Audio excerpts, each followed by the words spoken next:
тебе мороженое принесу. Да. Конечно, будешь мороженое? Такие деньги на такое. Даже мороженое для нее – это большое счастье. Наталья Степанова вот уже полгода ухаживает за одинокой женщиной. Встретила ее, когда та просила милостыню. С тех пор кормит и ухаживает, как за собственной мамой. Кушает мало, но этот вот каши, вот такие вот пюре картофельные. Душа у тебя болит, наверное. Очень болит. Потому что я сама без мамы вот сейчас осталась. И прямо берегите мам своих, у кого есть мама, вообще берегите. А вот родной сын Марии Виноградовой, кажется, и забыл о своей матери, хотя живет вместе с ней. Здесь же, в поселке, и ее дочь, но у матери не появляется. Семья 10 лет назад переехала в поселок Джалили из Набережных Челнов. Там Мария Виноградова работала, но пенсию не получает. Выяснилось, за ней просто не обращалась. Сегодня у нее даже паспорта нет. Сгорел при пожаре. Сын в данный момент не работает, хотя мы хотели трудоустроить ЖКХ, хотели, но человек не хочет работать,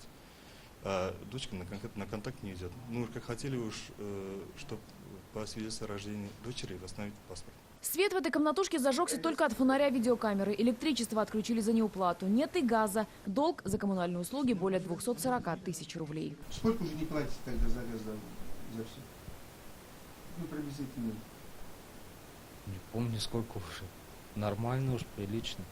Год, 5, 3, 4. Ну, может, 3 или 4 года. Сын утверждает, что мама вела недостойную жизнь, пила, да и вовсе на какой-то период была лишена родительских прав.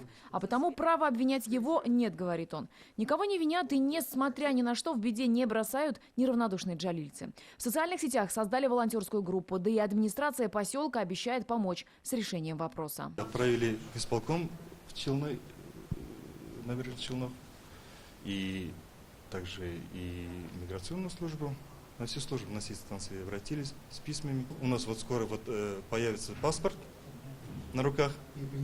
И пенсия получится потом. И хочется, чтобы она жила или дом престарелых, чтобы было под постоянным присмотром и получила трехразовое питание, как все нормальные люди. Тем временем волонтеры уже собрали деньги на свет и газ, починили электропроводку, принесли теплую одежду, постельное белье, посуду, организовали дежурство. Я надеюсь, что сын возьмется за голову, устроится на работу, потому что на людей надеяться тоже бесконечно же, он не будет его оплачивать. Они первую помощь оказывают материальную, чтобы он встал на ноги. Но хочется, чтобы он устроился на работу и в дальнейшем сам думал и отвечал за маму. Сегодня важно ускорить процесс восстановления документов Марии Виноградовой, затем оформление пенсии и, возможно, переезд в дом престарелых. Благодаря заботе чужих людей в комнате старушки зажегся свет. А вот когда проснется совесть у родных детей, это вопрос риторический.